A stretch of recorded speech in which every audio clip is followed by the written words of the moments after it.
Hello, everyone. I hope you're having a fantastic day.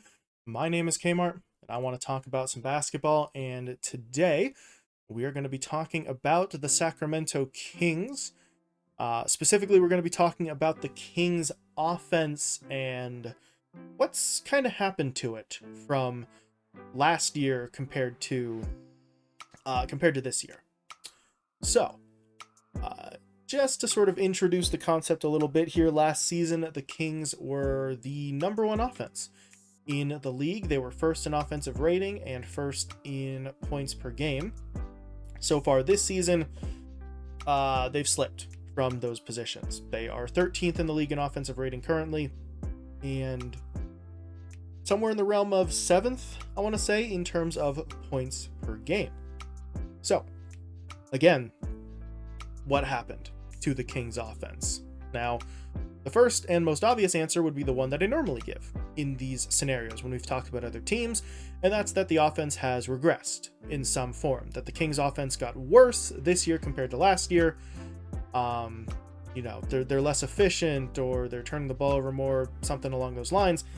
That's not really true for the Kings. Their offense has not gotten worse. It hasn't really regressed. It's just the rest of the league got better, while the Kings offense pretty much stayed the same.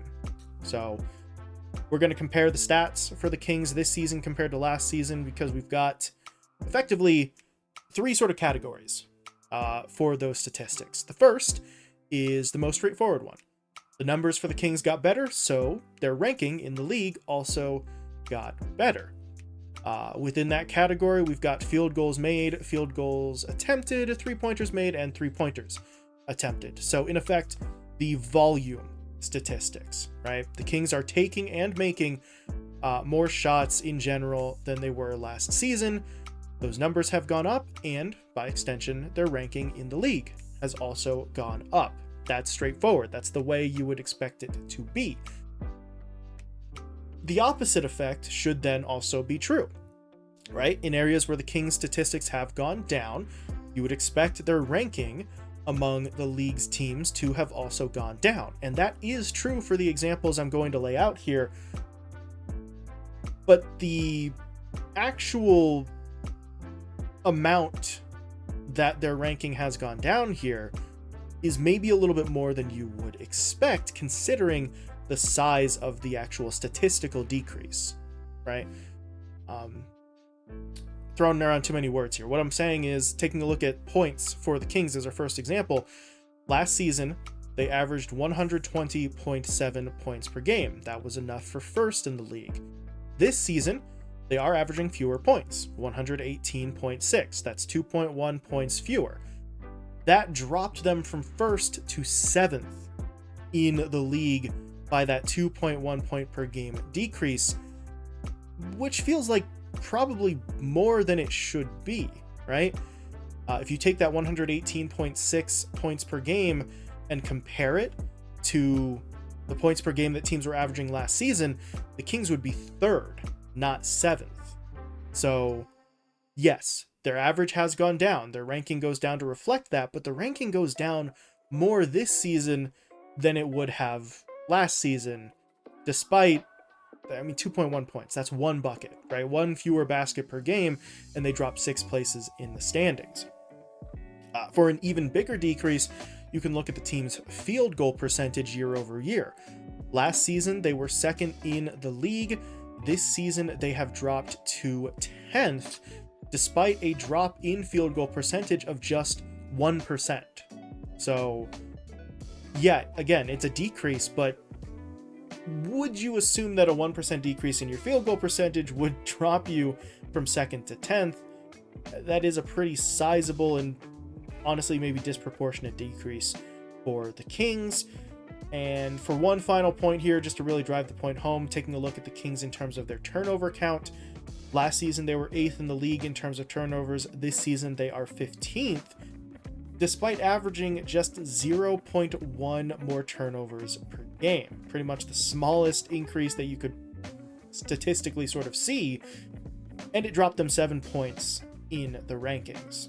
So the Kings slide looks worse than it is when you look at the rankings, but then when you look at the actual numbers behind it, it does seem like their offense is maintaining, relatively speaking, kind of the same pace that they were last year when they were the #1 offense.